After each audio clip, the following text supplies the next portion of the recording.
everyone, welcome to JLN online class. Today we will discuss rest work of lesson 8. A closer look Kabir. Kabir एक नज़दीक की नज़र से देखते हैं. Kabir who probably lived in the 15th-16th century was one of the most influential sons. He was brought up in a family of Muslim Julaha or weavers settled in a near the city of Benares. We have reliable information about his life.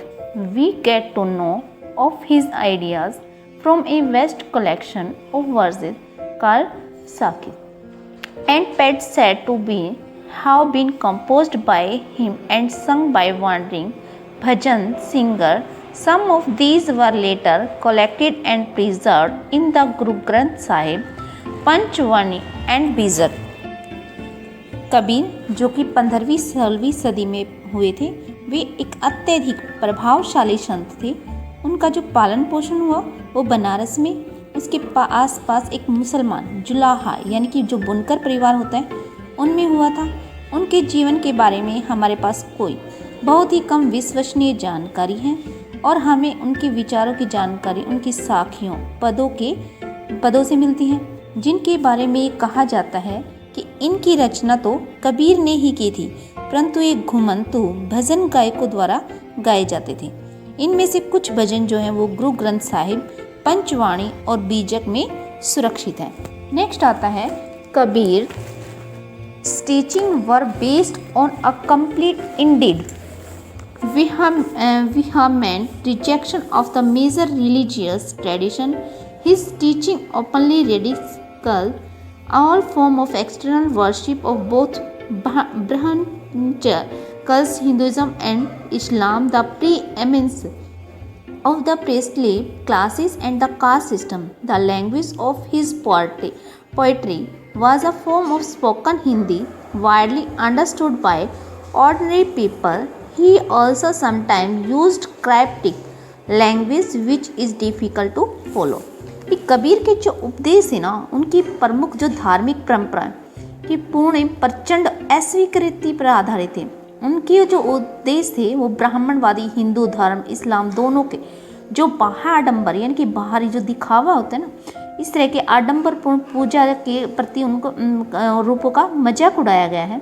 उनकी जो काव्य भाषा थी वो आम बोलचाल की जो हिंदी भाषा थी जो आम आदमियों द्वारा आसानी से समझी जा सकती थी.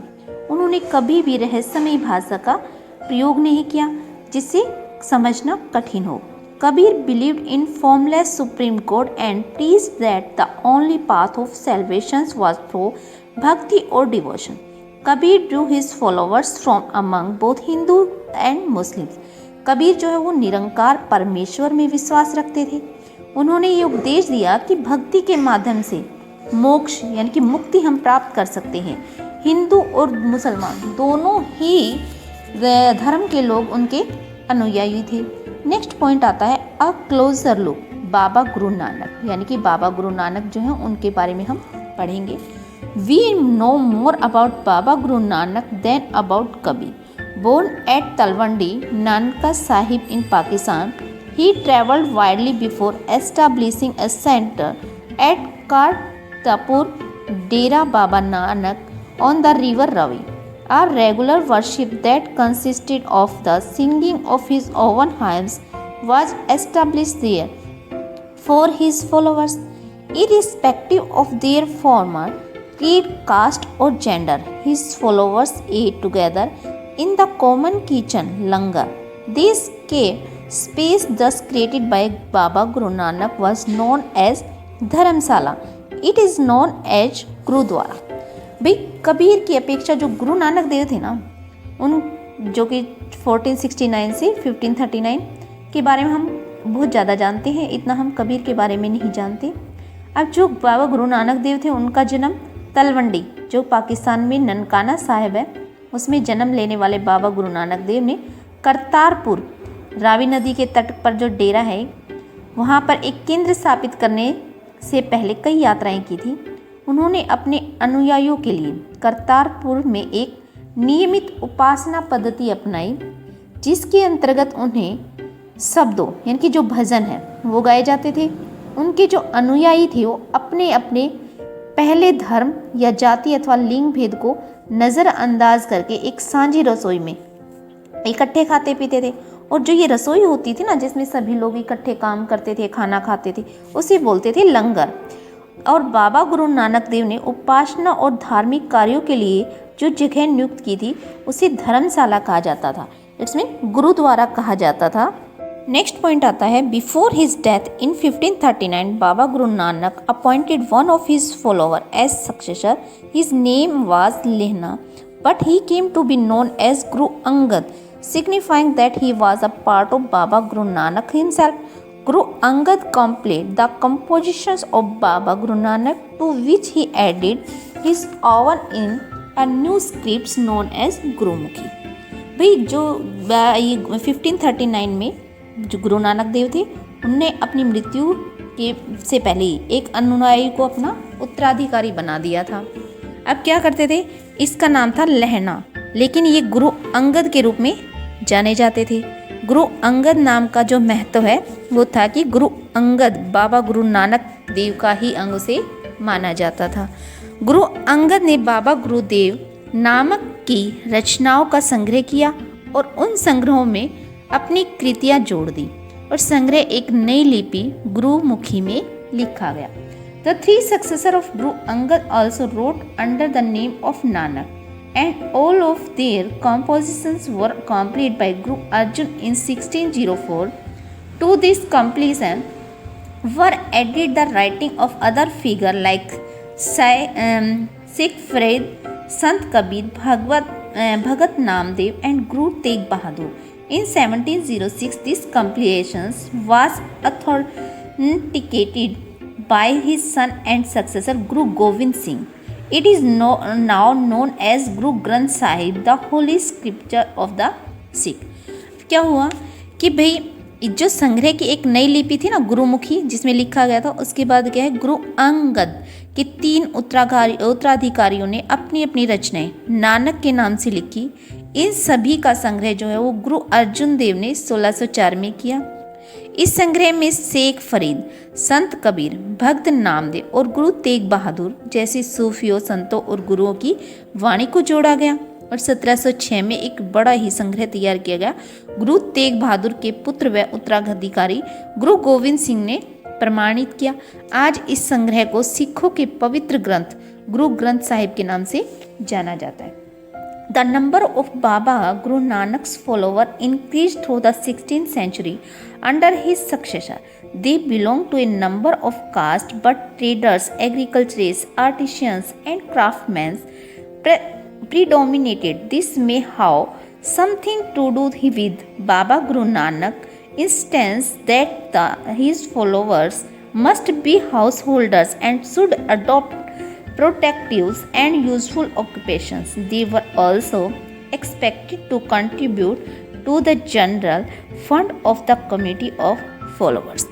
नेक्स्ट आता है कि 16वीं और 7वीं में ना बाबा गुरु नानक के उत्तराधिकारियों के नेतृत्व में उनके अनुयायियों की संख्या काफ़ी बढ़ गई थी और ये अनुयायी कई जातियों के थे। उनमें से व्यापारी, कृषक, शिल्पकार ये मोस्टली थे और इसकी वजह यह थी कि बाबा गुरु नानक देव इस बात पर बल देते थे कि उनकी अनुयायी जो है वो गृहस्थ हों, यानी कि सन्यासी सब कुछ छोड़ जाए, नहीं कोई नहीं, और उपयोगी व उत्पादक पेशे से जुड़े हुए हों।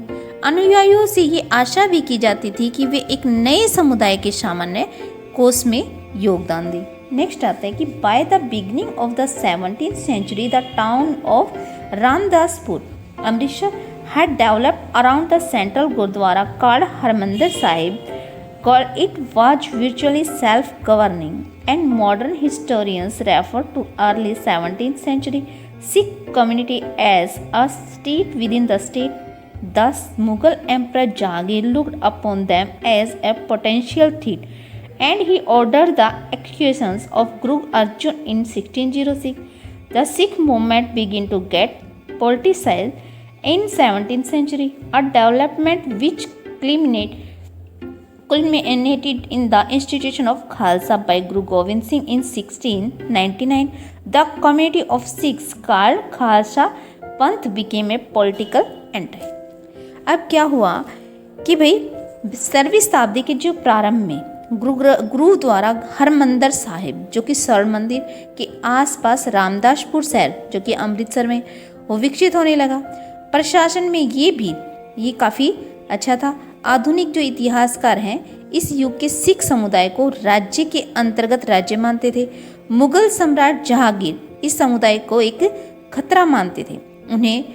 उन्होंने उसे 1606 में गुरु अर्जुन देव को मृत्युदंड देने का आदेश दिया और 17वीं शताब्दी में सिख आंदोलन का राजनीतिकरण शुरू हो गया, जिसका दूरगामी परिणाम क्या हुआ कि 1699 में गुरु गोविंद सिंह ने खालसा पंथ की स्थापना का निर्माण किया और खालसा पंथ के नाम से जाना जाने वाला सिख समुदाय अब एक राजनीतिक सत्ता बन गया। नेक्स्ट आता है the changing historical situation during the 16th and 17th century influenced the development of Sikh movement.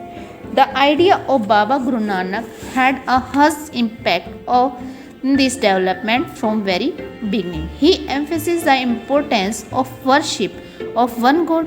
He insisted that caste, creed or gender was irrelevant for attaining liberations. His idea of liberation was not that of a state or inner bliss, but rather the pursuit of active life with a strong sense of social commitments.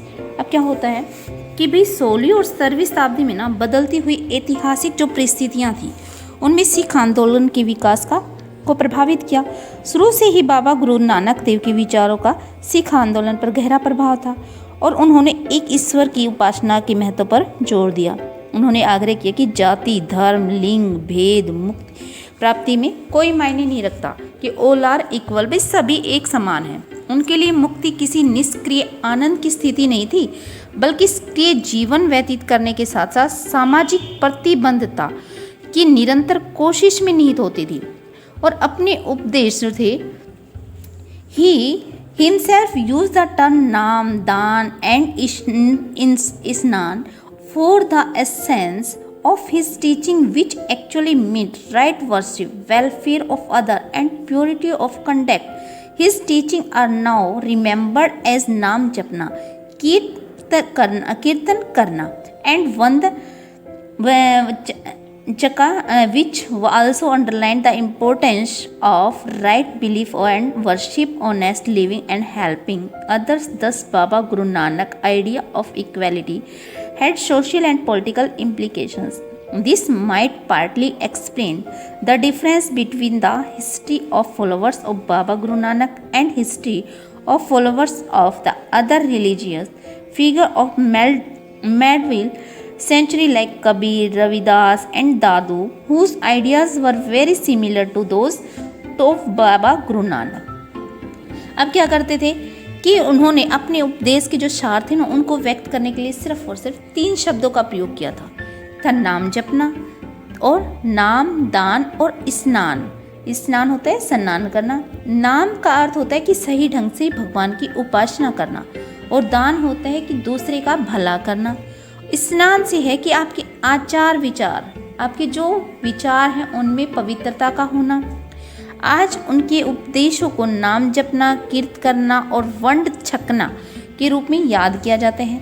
ये अवधारणाएं भी उचित विश्वास और उपासना, ईमानदारीपूर्ण निर्वाह और संसाधनों को मिल बांट कर प्रयोग करना यानी कि दूसरों की मदद के महत्व को बताती हैं। इससे बाबा गुरु नानक के समानता के विचारों के सामाजिक राजनीतिक मायने थे।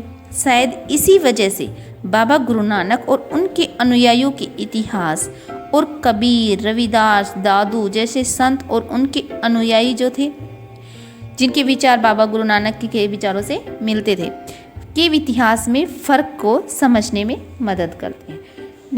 नेक्स्ट और लास्ट पॉइंट आता है हमारे चैप्टर का Martin Luther and the reformer. भाई मार्टिन लूथर और धर्म सुधार आंदोलन।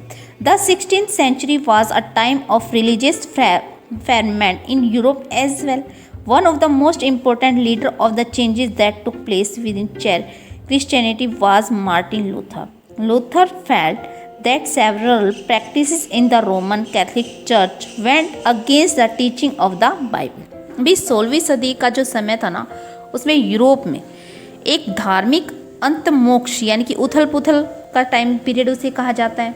और जो तब क्या था कि ईसाई धर्म में अनेक परिवर्तन हुए थे, जिन्हें लाने वाले महत्वपूर्ण नेताओं में से एक का नाम था मार्टिन लूथर, जो कि 1483 से 1546। लूथर ने महसूस किया था कि रोमन कैथोलिक चर्च के अनेक आचार विचार व्यवहार बाइबल की शिक्षाओं के विरुद्ध थे। He encouraged the use of language of ordinary people rather than Latin and translated the Bible into German. Luther was strongly opposed to practice and indulgences or making donations or to the church so as to gain forgiveness from sin. His writings were widely disseminated with the growing use of the printing press. Many Protestant Christians sect trace their origin to the teaching of Luther. अब क्या था कि भाई Luther ने Latin भाषा की बजाय आम लोगों की भाषा के प्रयोग पर प्रोत्साहन दिया कि ताकि आम लोग हैं उनकी भाषा यूज़ की जाएगी तो वो उसे अच्छे से समझ पाएंगे, और दिया और बाइबल का जर्मन भाषा में अनुवाद किया। वे दंड मोचन की उस प्रथा के घोर विरोधी थे जिसके अंदर पाप कर्मों को क्षमा कराने के लिए चर्च को दान दिया जाता था। छापे खाने के बढ़ते हुए प्रयोग से इनकी रचनाओं का व्यापक रूप से प्रचार और प्रसार हुआ। अनेक प्रोटेस्टेंट ईसाई संप्रदाय अपना उद्भव लूथर की शिक्षाओं में खोजते रहे। Dear students, now our chapter is complete. Thank you and have a nice day.